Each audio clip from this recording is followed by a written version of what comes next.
being in good shape is super basic. Eat well and exercise, dickface, right? The problem isn't the thesis. The strategy is not the problem. The problem is cupcakes are fucking delicious, right? So to me, it's no different than what I think about everybody should be doing here for their business or the way they should be marketing. I can sit here and I've pounded it. How many people here consume my content on the internet? Raise your hands. Cool. I've pounded the thesis down your throat over the last 2 years at scale, in fucking video form, in picture form, in written form, in audio form. Like, I'm trying to I'm trying to create new ways to be in forums to say the same fucking shit, which is, got a little close there, buddy, which is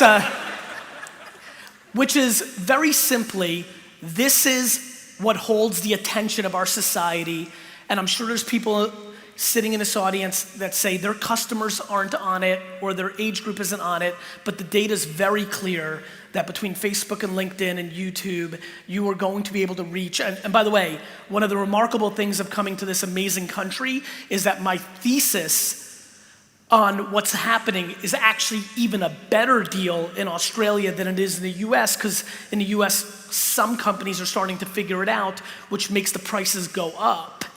The prices are remarkably underpriced. I mean, literally, I don't care if you're a lawyer, a financial advisor, a real estate executive, a fitness influencer, you sell jump ropes, candy, I don't give a shit. If you are not running ads on Facebook and Instagram at scale, you're making a huge mistake. And please understand that I know many of you have run ads and they didn't work, and it's because the ads, the videos and the pictures were your problem, or the way that you segmented the media. There is no debate that the media itself is underpriced, but you have to know how to use it. And so for me, it's just a remarkable time. Like, obviously, if you follow me on Instagram, a place where I only have 1 minute to make a video, I've been much more into mindset and strategy on that platform, and that's another place that I spend a lot of time on. In a world where I know the far majority of this room knows where I stand or what to do on social media to drive their business or their ambition, it's remarkable that so many of you don't do it.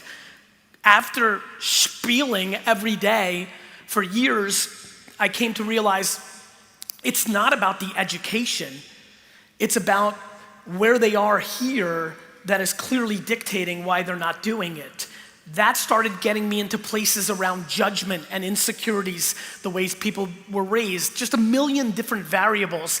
And I stand here today excited because I also believe, for all the negativity, obviously as the world has become highly political, with all the way that people manifest a thing that I believe in the most, misery loves company. So watching people actually, I mean, guys, it is remarkable for me to watch people actually spend their time to go on somebody else's profile and say something shitty about them.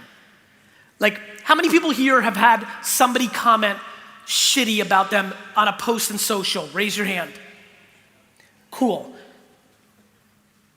I just want to really put this seed in your mind as somebody who gets thousands of shitty comments about him on a daily basis.